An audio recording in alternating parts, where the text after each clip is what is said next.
Hi friends, ఎలా ఉన్నారు? I'm Shashank Paloju, motivational trainer, mind coach.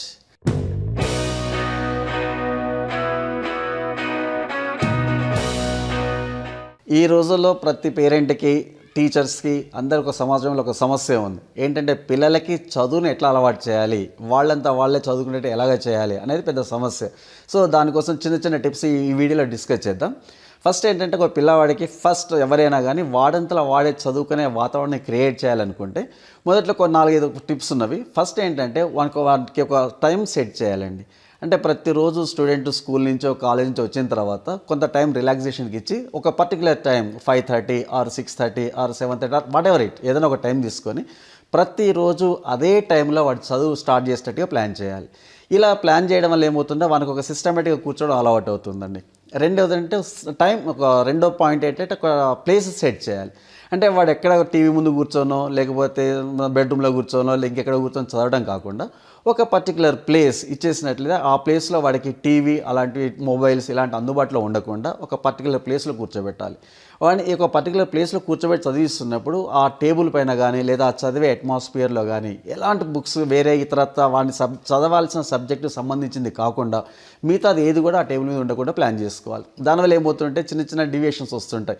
ఈ బుక్ తర్వాత ఆ బుక్, దాని తర్వాత ఇది, లేకపోతే కొద్దిసేపు నోట్బుక్ అని, కొద్దిసేపు దానికని అట్లా టైం వేస్ట్ చేస్తుంటారు. ఇక మూడోది ఏంటంటే పర్టికులర్గా మనం చేయాల్సింది, ఒక సబ్జెక్ట్ చదువుతున్నప్పుడు వాడు ఎంతసేపు అదే సబ్జెక్ట్ చదివేటట్టుగా మనం ప్లాన్ చేసినట్లయితే ఆటోమేటిక్గా వానికి చదువు మీద ఉన్న కాన్సన్ట్రేషన్ దాని ఇట్లాగో చేస్తుంది. నెక్స్ట్ పాయింట్ ఏంటంటే టీవీ దగ్గరలో లేకుండా చూడాలండి. ఏమవుతుంటే టీవీ దగ్గరలో ఉన్నట్లయితే వానికి ఒక డిఫరెంట్ డిస్ట్రాక్షన్స్ వస్తాయి. ఒకసారి సౌండ్స్ వినిపించినా, లేకపోతే వేరే ఇతరత్ర ఫైట్స్, లేకపోతే జోక్స్ లేదా మ్యూజిక్ ఇట్లాంటివి వచ్చినప్పుడు ఏమవుతుంటే వాడు అక్కడ చదువు మీద ఉన్న కాన్సన్ట్రేషన్ మొత్తం తగ్గిపోతుంది. సో ఫైనల్గా ఇంకొకటి ఏంటంటే ఒక పీపీటీ అనే ఒక ప్రజెంటేషన్ ఉందండి. దాంట్లో ఏంటంటే ఒక పర్టికులర్ టైంలో ప్రతి స్టూడెంట్ ఎవరైనా కానీ ఎప్పుడు పడితే అప్పుడు చదవలేరు. అన్ని విధాలు ఒకే టైంలో ఒకే విధంగా చదవలేరు అన్నమాట.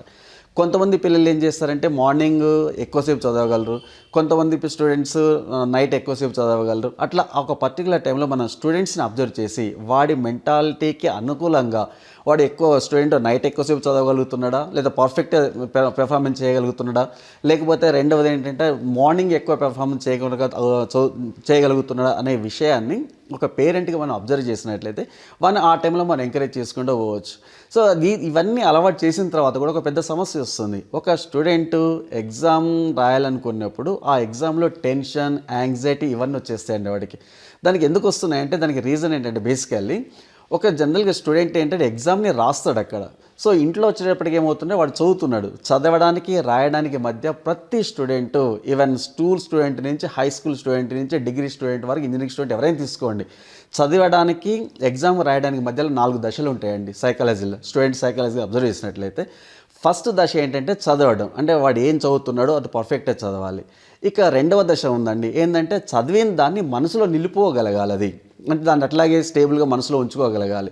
ఇక మూడవ దశ ఏముంటుందంటే ఆ దశలో నా మనసులో నిలుపుకున్న దాన్ని అప్పుడప్పుడు గుర్తు చేసుకోగలగాలి. ఆ తర్వాత ఫోర్త్ స్టెప్ ఏముంటుందంటే వాడు గుర్తు చేసుకున్న దాన్ని ఎగ్జామ్ హాల్లో రాయగలగాలి, ఎగ్జామ్ పేపర్ మీద రాయగలగాలి. అంటే ఈ 4 దశల్లో కనుక ఏ స్టూడెంట్ అయితే పర్ఫెక్ట్గా చేయగలుగుతున్నాడో వాడు మాత్రం ఎగ్జామ్లో టెన్షన్ లేకుండా, యాంగ్జైటీస్ వీటన్నిటికీ దూరంగా ఉండి ఎక్సలెంట్ పెర్ఫార్మెన్స్ చేయగలడు.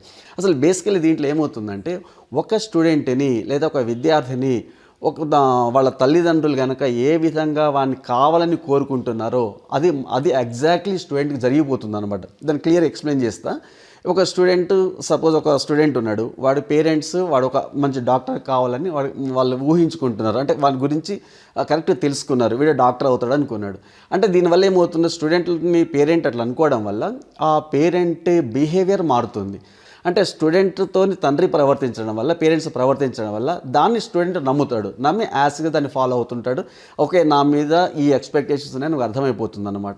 సో ఈ విధానం చేయడం వల్ల ఆటోమేటిక్గా స్టూడెంట్ వాడు అనుకున్న రేంజ్ సాధించగలడు. అంటే ఈ పద్ధతిలో స్టూడెంట్ 2 రకాల మనుషుల మధ్య పెరగాల్సి వస్తుంది. ఒకటి ఇంట్లో పేరెంట్స్, రెండోది స్కూల్లో టీచర్.